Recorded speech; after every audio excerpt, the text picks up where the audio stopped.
Isa po ang Boracay sa mga biyaya ng kalikasan sa ating bansa, pero dahil sa basurang iniiwan ng ilang turista, nanganganib ng kumupas ang ganda ng isla. Kaya naman puspusan na ngayon ang paglilinis sa dagat. Balitang hatid ni Maki Pulido.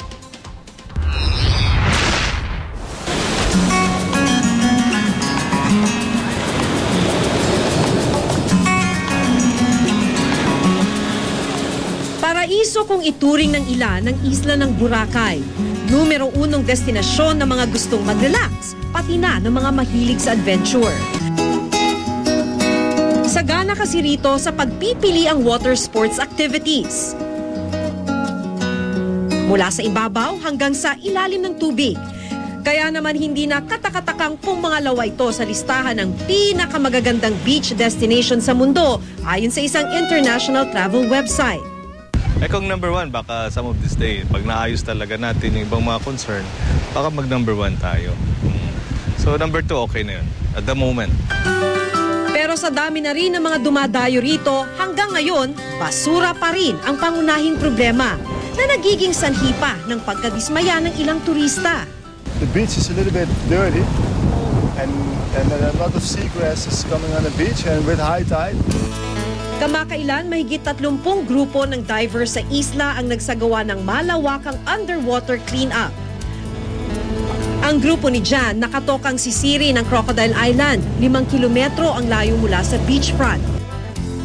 Sa lalim na 20 talampakan, isa-isa nilang hinanap ang mga duming nakasiksik sa coral reefs. Ito raw kasi ang unti-unting pumapatay sa dati-rati masisiglang corals.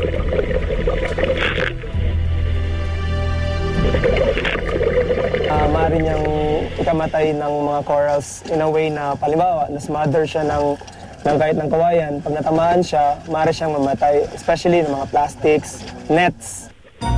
Na nagiging sanhi pa ng paglabo ng tubig.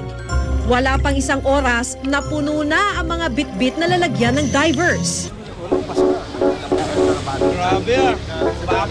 Sa Station 2, tinipon ng sako-sakong basurang kanilang nakalap sa ilalim ng dagat.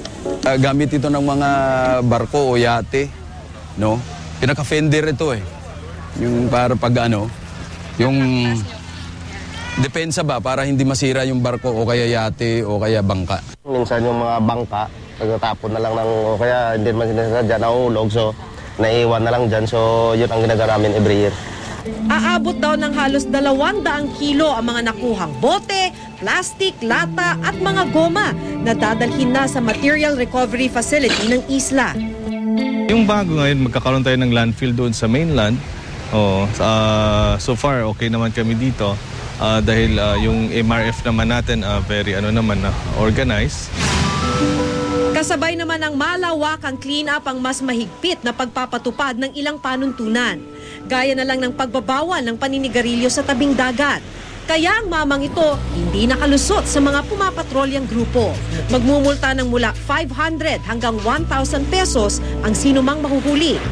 Ang isla ng Boracay, isa lang sa napakarami pang lugar sa Pilipinas na maipagmamalaki sa mundo.